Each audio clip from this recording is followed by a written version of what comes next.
What is up, everyone? We got ourselves another post today from the Neville sub. This one is called "The Things You Push Away Rule Over You."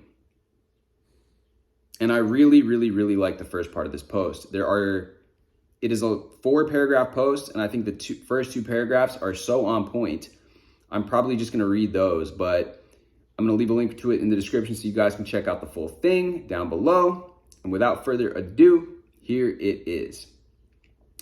You cannot transcend circumstances that you do not accept. There's a lot of confusion regarding Neville's teaching of denying the unfavorable circumstance or event. A lot of teachings get lost in translation using language. Absolutely agree with that. Denial will mean different things to different people. Acceptance means different things to different people. If you push away what you do not want, it will swing back to you. You cannot, guys, this sentence right here is so key to understanding. And this concept is spoken about at length in the book, The JKaintplayin, which I've mentioned before on this channel. Essentially, it's going over Hermetic concepts, the 7 Hermetic principles, which are universal laws. But one of the principles listed in that book is the law of rhythm. And it states that everything in this universe is cyclical. This universe has cycles. As we have winter, we move into spring, and then summer, and then fall, and back into winter again. There is, women have an ovulation cycle. The moon has its cycles. All throughout nature, you can observe things have a cyclical nature to them, and that is the law of rhythm in effect. Just the same way that you're in a good mood, then you're in a bad mood. And it's like, there's never, ever any such thing as static, something being completely static in nature. Things are always changing. They're always in flux, and they move according to these phases. And so what's discussing is there is this pendulum swing that occurs in nature, no matter where you observe. And if you are actively pushing something away, you are sending the pendulum like this, and it will come back. That is what the metaphor that is being used here. Now, there's also that phrase you may have heard before called "what you resist persists," and that is also discussing the same phenomenon. If you say that I don't want to think of a black cat, you are then thinking of a black cat. Neville's whole exercise, I will not climb a ladder, and then people end up climbing ladders. So if you see what I'm saying, it's like there's no such thing as pushing something away from awareness. All there is refocusing your awareness on something else. If you don't want to think of a black cat, you will then think of a white dog. And that is the way to avoid thinking of a black cat, if that is what you want. So just with this background, let's continue on with the post. So you cannot push something away and transcend it. Neville has said to not accept, to deny unfavorable circumstances. He meant don't entertain them. Don't entertain your fears, your old self that would mold itself around them.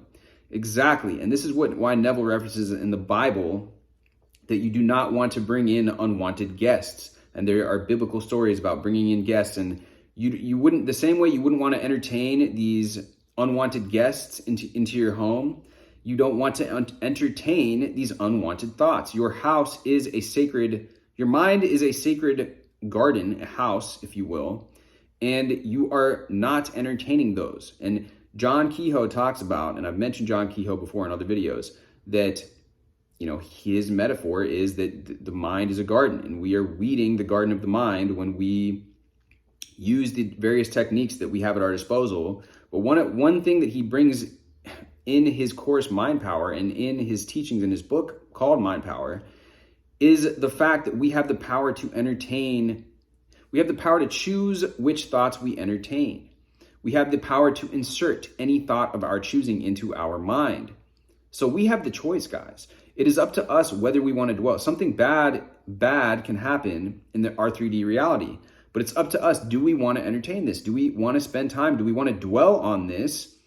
Or do we want to refocus our energy on something more productive or look at things with a different perspective? And that's why in my recent videos, I have those videos about using humor to diffuse triggering situations, and another one about complaining manifesting, which is essentially complaining your way to success. It's like talking about these issues or all these good, amazing things happening for you. It's like, yeah, they just, of course they want to hire me. I'm just so talented, but I have all these other people asking for me too. And, of course they just want me to work because they want me to come in more often because I'm just so good at my job. That's just an example off the top of the head. But there are so many ways that you can get into this state and gently shift your awareness back to what it is that you do want in a positive way, rather than resisting and trying to fight those negatives or that old reality that you no longer want to experience. So don't entertain your fears, your old self that would mold itself around them. If you are trying to push away something that scares you in the moment, ask yourself why. Not necessarily for the sake of achieving something external, but for the sake of being free of it. Your world will only follow an internal change. You have to embody the state of your desire fulfilled to change your world anyways, but it is a mirror reflection of you. And the only moment you will ever have is now. You do not understand how good it will feel to no longer be ruled by your old fears and limitations. I don't think many people realize that what Neville teaches is profound internal transformation, to be free of external circumstances. And you guys, this is so true. This is what I really believe is that Neville has just his own way and a more spiritual way of describing what I would consider to be self-growth, self-development, internal change. This person's talking about, it is about your internal change. It is this journey that you're going within to become the better version of yourself. And Neville gives you the tools and the techniques, including visualization and affirming and these imaginal acts and dwelling in the new state, the state of the wish fulfilled, to allow yourself to feel that real. And on the process of becoming that, it will take more than just sitting on the couch. Like, I truly believe this. Anybody that does, and Neville himself, if you use Neville's teachings in the way that I understand them, in the way that I think that he is meaning, like he says, denying the unfavorable circumstance, I think people interpret these things not in the way that they were meant to be interpreted.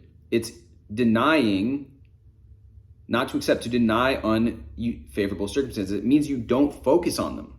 They're still there. It doesn't mean that you act as if they never happened ever. You can if you want. And that's why this is hard to discuss, because there's so many nuances. And if you want to use Neville's revision technique, that would include you revising the entire thing. And you are free to do that. But to embody this state of the wish fulfilled while still walking the steps towards your goal is what I believe is so key to this. Because in any successful manifestation, I just put out that, that video with Devin about us manifesting each other, there is action that is to be taken. She didn't just fall out of the sky and appear in front of me. We both were using online dating. We both had Tinder accounts. She messaged me. I replied messages back. These are what we call inspired action in the manifesting community, but it is action nonetheless, guys. And when you dwell in that state of the feeling of the wish fulfilled, and you expect and and you decide that this is what you're manifesting and what is going to be true for you, you take the action that person, that version of yourself would take. You naturally begin to take those actions. And that is, in the case of your SP, putting yourself out there. In the case of starting a business, it is taking a stab at different business opportunities, taking a stab at trying different things, trying your hand at different things. So anyways, guys, I really like the way that this post was worded. The second part of this post, as I mentioned before, they talk about people trying to manifest external change that are rooted in fear. And there may be some validity to that. I don't necessarily subscribe to that opinion, because I believe that, everybody's on a journey of self-improvement, and there's constant improving that can be done. Of course, I don't want to take it to an extreme where you're never happy with yourself, which is what I think this person is alluding to. But I genuinely believe that most people that are watching things about manifesting or trying to learn how to become better, I would like to believe that they are doing it in a productive way. Obviously, it can become unproductive when it comes from this super, super desperate, needy needy type of energy. And that can be what this person is talking about. That can be a symptom of what they're talking about, where you're trying to fill a void within yourself. But to some degree, guys, we are all 3D beings living in a 3D world. And if we're attracting a partner, for example, we are filling some sort of void, you could say, within our lives. That desire for intimacy, that desire for somebody who we can communicate with and who we relate to and get along with for a variety of things. And that is a human need. You know, it's on Maslow's hierarchy of needs. So I don't think that we should necessarily say, oh, well, you know, we shouldn't be wanting that because it's filling a void. I mean, everything to a degree, whether it's food, it's money, it's, yes, we're incomplete beings. We are not, we do live on this physical plane as much as we are spiritual beings, and we are these very powerful and amazing creatures, and also living on this amazing planet that we have. We need things for sustenance. We need things for survival. We need things to feel good. And to deny that, I think, is a bit far-fetched. So anyways, guys, let me know what you thought about this down below. As usual, I really appreciate you guys, all the comments and all the engagement we've been getting on the channel lately. So be sure to let me know your thoughts about this in the comments below. Like I said, drop me a like, hit me with a subscribe if you have not done so already. And I will see you guys in the next video. And Mochi, we'll see you in the next video. He is sleepy right now. He is a very sleepy boy. Isn't that right? Yeah, he was just running around with so much energy earlier, but now that man's passed out. So anyways, guys, much love. I will see you guys in the next one.